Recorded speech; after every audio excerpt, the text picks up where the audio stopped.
Good morning to all of you. आज हम लोग क्लास 10th का क्वाड्रेटिक इक्वेशन जो चैप्टर है, आज उसके बारे में हम सारा थ्योरी बतलाएंगे, प्लस में इसमें कैसे क्वेश्चन बनाए जाते हैं, कौन से फार्मूला अप्लाई होता है, ये सभी हम आपको आज प्रूफ करके भी दिखलाएंगे। और इनमें कौन कौन से फार्मूला इस्तेमाल हो सकता है, किस प्रकार से इस एक्सरसाइज को हम लोग बनाएंगे। तो हम लोग सबसे पहले क्या कर रहे हैं कि क्वाड्रेटिक इक्वेशन है ना, क्वाड्रेटिक इक्वेशन क्या होता है उसके बारे में हम बतलाने जा रहे हैं। तो सबसे पहले इसका हम लोग डिफिनीशन समझेंगे, क्वाड्रेटिक इक्वेशन क्या होता है। तो यहाँ पे हम डिफिनीशन सबसे पहले लिख रहे हैं, an equation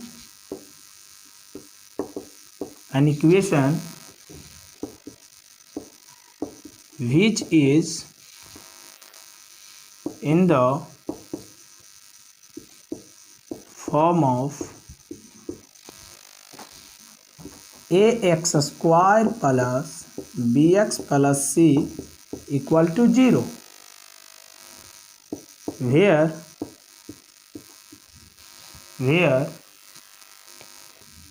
a, b and c are any real number, या रियल नंबर भी बोल सकते हैं या कांस्टेंट भी बोल सकते हैं। And one necessary condition is a is never equal to 0। तो सबसे पहले हम लोग समझेंगे क्वाड्रेटिक इक्वेशन क्या होता है। तो जो इक्वेशन इस फॉर्म में रहे, ax square plus bx plus c equal to 0 के फॉर्म में रहना चाहिए। इक्वेशन है, इक्वल टू समथिंग तो ज़रूरी होगा, ठीक है। और यहाँ पे जो a b c, ये आप जो भी देख रहे हैं a b c जो भी आप देख रहे हैं, ये सभी के स्थान पे कोई नंबर होंगे, कांस्टेंट होगा, यह हमेशा बात को याद रखिएगा। दूसरी बात है कि a का वैल्यू कभी भी 0 नहीं होगा। b and c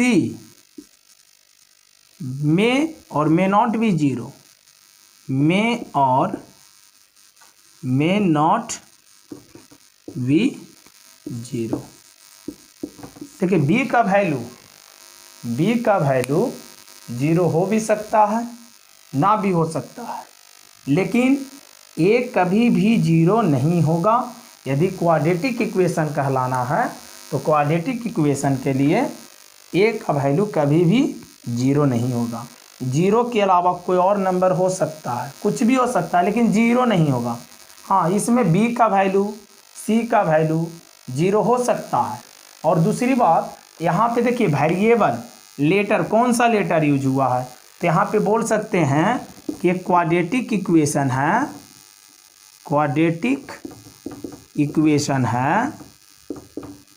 is in the variable x। यहाँ पे जो लेटर यूज होगा, आप ये ना समझिएगा a b c ये नंबर है, यहाँ पे वेरिएबल का जो काम कर रहा है हम लोग का वो x है। और देखिए क्वाड्रेटिक शब्द का मतलब ही होता है having highest power 2, having highest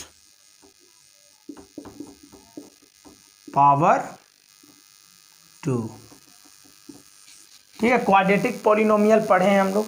quadratic polynomial को ही जब एक इक्वेशन के फॉर्म में लिख देंगे, मतलब डैट मीन्स इक्वल टू के फॉर्म में लिख देंगे, तो क्वाड्रेटिक इक्वेशन बन जाएगा।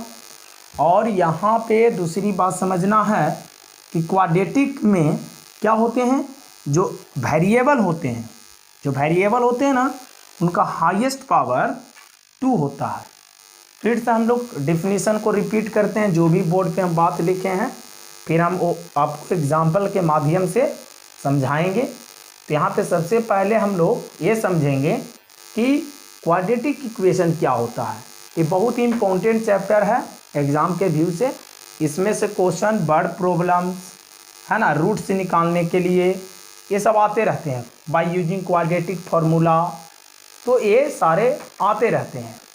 तो जैसे क्वाड्रेटिक इक्वेशन होते हैं क्या है, जब हम लोग क्वाड्रेटिक पॉलिनोमियल को सीधा सीधे अगर बोला जाए, क्वाड्रेटिक पॉलिनोमियल को, जो क्वाड्रेटिक पॉलिनोमियल का जनरल फॉर्म, क्वाड्रेटिक पॉलिनोमियल का जनरल फॉर्म होता है x square plus b x plus सी।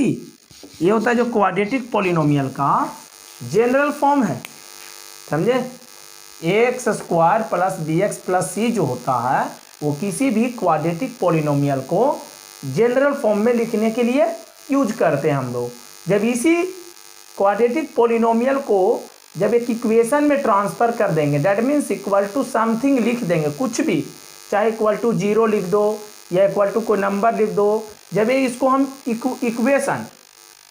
इक्वेशन शब्द ये इक्वल शब्द से बना है, तो यहाँ से हम लोग क्या करेंगे, जब इस क्वाड्रेटिक पॉलिनोमियल को जब हम इक्वल टू 0 लिख देंगे तो वो हम लोग का क्वाड्रेटिक इक्वेशन बन जाएगा।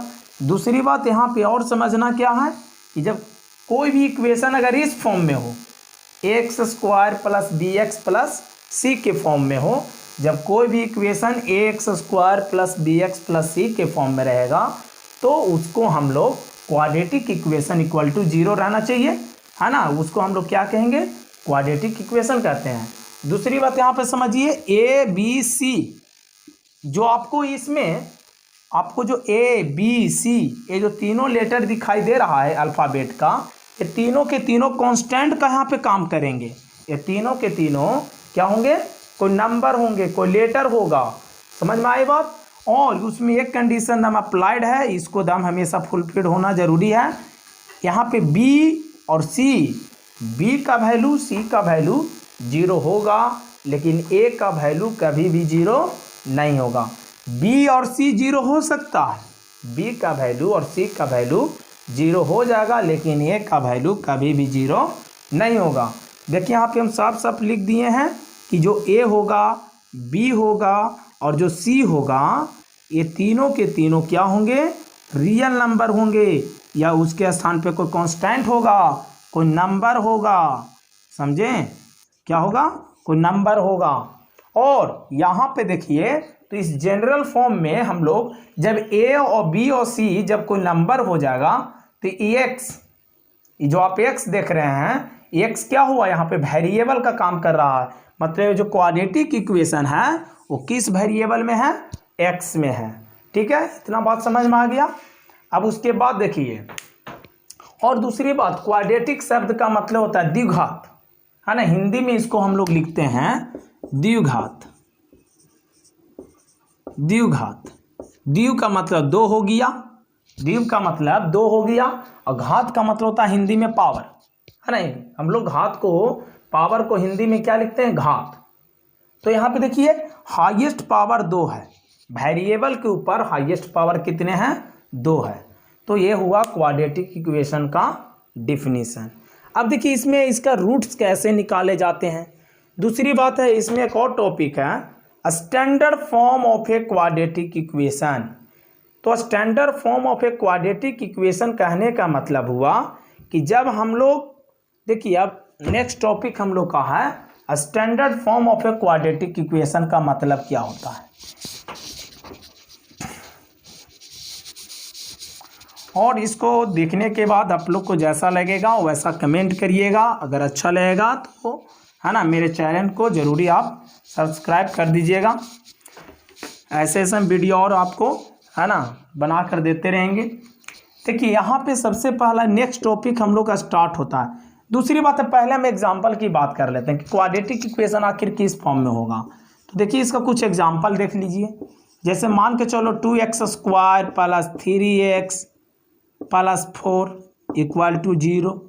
देखो ये हो गया ए का वैल्यू, ये हो गया बी का वैल्यू, ये हो गया सी का वैल्यू। तो ए का वैल्यू 2, बी का वैल्यू 3 और सी का वैल्यू 4।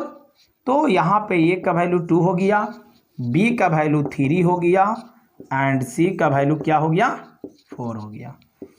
ठीक है। और यहाँ पे जो वेरिएबल है दैट मीन्स जो लेटर यूज हुआ अल्फ़ाबेट का वो एक्स है, तो इसीलिए यहाँ पे कहेंगे कि एक क्वाड्रेटिक इक्वेशन है इन वेरिएबल एक्स। आई बात समझ में। दूसरी बात, अगर सोचो देखो ये भी क्वाड्रेटिक इक्वेशन है, इक्वल टू 0 लिख दिए, ये भी क्वाड्रेटिक इक्वेशन है, एक्स स्क्वायर इक्वल टू 0। हम इसको ऐसे भी लिख सकते हैं x square plus 0 into x plus 0 equal to 0। देखो यहाँ पे b का वैल्यू 0 हो गया, c का भी वैल्यू 0 हो गया, लेकिन a का वैल्यू 1 है। तो देखिए b का वैल्यू और c का वैल्यू 0 हो सकता है, b का वैल्यू और c का वैल्यू 0 हो सकता है, लेकिन a का वैल्यू कभी भी 0 नहीं होगा। यदि क्वाड्रेटिक इक्वेशन को मेंटेन रखना है ना, क्वाड्रेटिक इक्वेशन बनाए रखना है, तो उसके लिए a का जो वैल्यू होगा, या कह सकते हैं कि एक्स स्क्वायर का जो कोफिशिएंट होगा, है ना, द कोफिशिएंट ऑफ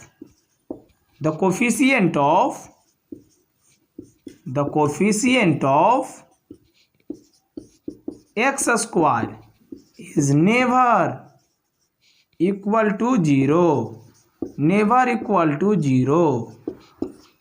एक्स हो जाएगा, एक्स का जो कोफिशिएंट रहेगा वो 0 हो सकता है, जो कांस्टेंट टर्म मौजूद है इस इक्वेशन में वो 0 हो सकता है, लेकिन एक्स स्क्वायर का जो कोफिशिएंट होगा, मतलब एक्स स्क्वायर के साथ में जो नंबर मल्टीप्लाइड में है वो कभी भी 0 नहीं होगा। अगर ऐसा होगा तो फिर क्वाड्रेटिक इक्वेशन को मेंटेन नहीं रख पाएगा। जैसे कि आप यहाँ पे एक हम एग्जांपल दिए हैं, एक्स स्क्वायर इक्वल टू 0, इसको भी हम लोग क्वाड्रेटिक इक्वेशन कह सकते हैं। क्यों? क्योंकि हम इस क्वाड्रेटिक इक्वेशन को ऐसे भी लिख सकते हैं 1 into x square plus 0 into x plus 0, जिसमें ए का काम 1 कर रहा है, बी का काम 0 कर रहा है और सी का काम कौन कर रहा है? 0 कर रहा है। तो बी का वैल्यू और सी का वैल्यू 0 हो भी सकते हैं, ना भी हो सकते हैं, उसके बावजूद भी क्वाड्रेटिक इक्वेशन कहलाएगा। लेकिन जो एक्स स्क्वायर का जो कोफिशिएंट होगा वो कभी भी आपको 0 नहीं होगा। दैट मीन्स ए का वैल्यू कभी भी 0 नहीं होगा। तो देखिए क्वाड्रेटिक इक्वेशन हो गया, ठीक है। अब इसके रूट्स निकाले जाते हैं, ये सब हम लोग नेक्स्ट बात करते हैं इसके बाद। लेकिन अभी और देखिए कुछ एग्जांपल और हम आपको दे रहे हैं, ये हो गया। कुछ और एग्जांपल देख लीजिए, कुछ और एग्जांपल जैसे √3 x square minus 4x plus 2 equal to 0, ये सब क्वाड्रेटिक इक्वेशन है। अभी x square minus x equal to 0, ये भी क्वाड्रेटिक इक्वेशन है। यहाँ पे देखिए x square minus x plus 0 equal to 0, यहाँ पे देखिए ए का वैल्यू 1। और देखिए एक चीज़ हमेशा याद रखिएगा, यदि कोई डिजिट माइनस में है तो आप साइन माइनस का कभी भी नहीं छोड़िएगा, आपको हमेशा माइनस का साइन लेकर चलना पड़ेगा। यहाँ पे बी का वैल्यू 1 नहीं बोलेंगे, बी का वैल्यू -1 बोलेंगे। ए का वैल्यू 1 है, यदि कभी भी कोई नंबर अगर माइनस में है ना, if any number is with negative sign then we have to take along with its negative sign, उसके नेगेटिव साइन को भी हम लेकर चलेंगे। ये नहीं बोलेंगे कि बी का वैल्यू 1 है, बी का वैल्यू बोलेंगे -1 है। और यहाँ पे ध्यान दीजिए, यहाँ पे देखिए सी का वैल्यू क्या हो गया? 0 हो गया। तो हम क्या बोले थे कि बी और सी 0 हो सकता है, लेकिन ए का वैल्यू कभी भी 0 नहीं होगा। अब क्यों नहीं होगा? यदि सोचो तुम कि 0 into x square plus 4b, मान के चलो 4x प्लस 9 है इक्वल टू 0 है। अब तुम खुद सोचो कि 0 के साथ कोई भी नंबर मल्टीप्लाई होता है तो रिजल्ट क्या हो जाता है? 0। अब सोचो तुम क्वाड्रेटिक इक्वेशन का पहचानने का तरीका ही है कि उसका हाईएस्ट पावर 2 होना चाहिए। अब हाईएस्ट पावर 2 वाला ही वेरिएबल खत्म हो जाएगा तो फिर क्वाड्रेटिक इक्वेशन कैसे कहलाएगा? फिर वो लीनियर इक्वेशन में चला जाएगा। इसीलिए सब का वैल्यू 0 हो सकता है, लेकिन एक्स स्क्वायर का जो कोफिशिएंट होगा एक्स स्क्वायर वाले टर्म के साथ कभी भी नंबर डिजिट 0 नहीं होगा। देखिए अभी हम लोग standard form of quadratic equation पढ़ेंगे कि standard form of quadratic equation क्या होता है, नहीं होता है। अगर आपको नोट करना होगा वीडियो को तो पॉज कर करके आप वीडियो नोट कर सकते हैं, है ना। देखिए यहाँ पे एक और टॉपिक होता है standard form. Standard form of quadratic equation. Standard forms of quadratic equation. देखिए स्टैंडर्ड फॉर्म कहने का मतलब क्या हुआ, सॉरी मीनिंग थोड़ा सा। स्टैंडर्ड फॉर्म,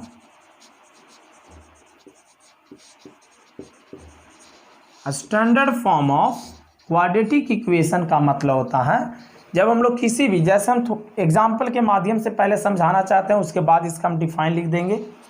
जैसे 2 + 3x² + x।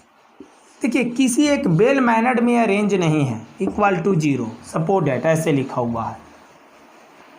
क्वाड्रेटिक इक्वेशन है, इसको नहीं कह सकते हैं कि क्वाड्रेटिक इक्वेशन नहीं है, ये क्वाड्रेटिक इक्वेशन है, लेकिन ये किसी एक डिफिनिट ऑर्डर में नहीं लिखा हुआ है, according to the power of variable.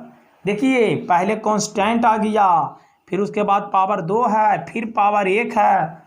तो देखिए जब हम लोग किसी भी क्वाड्रेटिक इक्वेशन को वेरिएबल का जो पावर है उसके असेंडिंग या डिसेंडिंग ऑर्डर, मतलब कहने का मतलब कि जो वेरिएबल का जो पावर है, जैसे 2 है पावर, 1 है पावर, तो वेरिएबल का जो पावर होगा, वेरिएबल का जो पावर होगा, यदि हम उस पावर को उसके असेंडिंग ऑर्डर या डिसेंडिंग ऑर्डर, मतलब बढ़ते क्रम या घटते क्रम, किसी भी एक ऑर्डर में अरेंज करके लिख देंगे, तो उसी को हम लोग क्या कहते हैं, standard form of quadratic equation. फिर से समझिएगा, जब किसी भी क्वाड्रेटिक इक्वेशन को, जैसे देखिए यहाँ पे एग्जाम्पल एक दिए हैं आप, यहाँ पे क्या हुआ है कि पहले कांस्टेंट लिखा हुआ है, कोई दिक्कत नहीं है, कांस्टेंट भी आगे आ सकता है, लेकिन यहाँ पे दिक्कत है, इस जगह पे दिक्कत है। कैसे? क्योंकि यहाँ पे पावर का अरेंजमेंट सही नहीं है। आई बात समझ में? यहाँ पे जो नंबर अरेंज होना चाहिए वो एक वेरिएबल का, देखो हम इसको ऐसे भी लिख सकते हैं 2 × x⁻0, क्योंकि किसी भी नंबर का पावर 0 होता है, किसी भी वेरिएबल का या किसी भी नंबर का पावर 0 होता है, उसका वैल्यू 1 होता है, प्लस 3x² प्लस x⁻1। अब देखो यहाँ पे देखो तो जो लेटर यहाँ पे यूज हुआ है, क्या उसके पावर एक सही ऑर्डर में अरेंज है? 0 2 1, चाहे तो रहता 0 1 2 या रहता 2 1 0, चाहे तो पावर अरेंज होना चाहिए। पावर क्या होना चाहिए? या तो असेंडिंग ऑर्डर में अरेंज होना चाहिए, या असेंडिंग ऑर्डर में हो, ascending order means increasing order, बढ़ते क्रम में, या तो डिसेंडिंग ऑर्डर में हो, या तो क्या में होना चाहिए, डिसेंडिंग ऑर्डर में हो, किसी भी एक ऑर्डर में होना चाहिए ना। तो यहाँ पे देखिए यहाँ पे 2 मत समझिए, 2 के साथ वेरिएबल हम लगा सकते हैं 2 × x⁻0, क्योंकि 2 का पावर x किसी भी संख्या का पावर 0 होता तो उसका वैल्यू 1 हो जाता है। तो यहाँ पे x का पावर यदि हम 0 करते हैं, है ना, यदि हम x का पावर क्या करते हैं, 0 करते हैं, तो क्या होगा, 2 × 1 डेट मीन्स 2 ही आएगा। अब देखो तुम यहाँ पे लेटर पे ध्यान दीजिए, नंबर पे मत ध्यान दीजिए। स्टैंडर्ड फॉर्म अगर आपको समझना है, यदि आपको स्टैंडर्ड फॉर्म के बारे में समझना है तो उसके लिए आप वेरिएबल पर ध्यान दीजिए, कौन कौन से नंबर यूज हुए उस पर मत ध्यान दीजिए। तो यहाँ पे वेरिएबल हम लोग का x है, यहाँ पे वेरिएबल हम लोग का क्या है, x। अब यहाँ पे देखिए पावर उसका चेक करिए। स्टैंडर्ड फॉर्म जानने के लिए हम लोग क्या पे ध्यान देते हैं, पावर पे ध्यान देंगे, है ना। तो यहाँ पे पावर पे ध्यान दीजिए, वेरिएबल का जो पावर है, तो यहाँ पे वेरिएबल का पावर है 1 का 0 है, यहाँ पे देखिए वेरिएबल का पावर 2 है, यहाँ पे देखिए वेरिएबल का पावर 1 है। तो क्या ये जो पावर है सभी वेरिएबल पे क्या किसी एक ऑर्डर में अरेंज है? नहीं। देखिए 0 0 2 1 कोई ऑर्डर है नहीं, तो ये असेंडिंग ऑर्डर में अरेंज है, नहीं तो ये डिसेंडिंग ऑर्डर में अरेंज है। तो इसको क्या होना चाहिए, एक अरेंजमेंट की तरह लिखेंगे हम लोग तो कैसे लिखेंगे, पावर के चाहे असेंडिंग ऑर्डर में लिखेंगे या तो पावर को डिसेंडिंग ऑर्डर में। तो हम ऐसा करते हैं कि 3x² को आगे लिखेंगे, उसके बाद x लिखेंगे, उसके बाद कांस्टेंट को लास्ट में लिख देंगे। अब देखो तो पावर घटते क्रम में है, डिसेंडिंग ऑर्डर में 2 1, फिर यहाँ पे नहीं कुछ तो x के पावर 0, देखो 2 1 डिसेंडिंग ऑर्डर में हो गया। या इसी को असेंडिंग ऑर्डर में भी लिख सकते हैं, पहले हम कांस्टेंट को लिख देंगे, उसके बाद एक पावर जिसका वो लिखेंगे, उसके बाद 2 पावर वाले को लिखेंगे। यहाँ पे देखो 1 2। तो देखिए जब किसी भी क्वाड्रेटिक इक्वेशन को यदि उसके वेरिएबल के पावर को देखते हुए असेंडिंग ऑर्डर या डिसेंडिंग ऑर्डर में जब लिखते हैं हम लोग, तो उसी को हम लोग क्या कहते हैं, है ना, standard form of quadratic equation कहते हैं।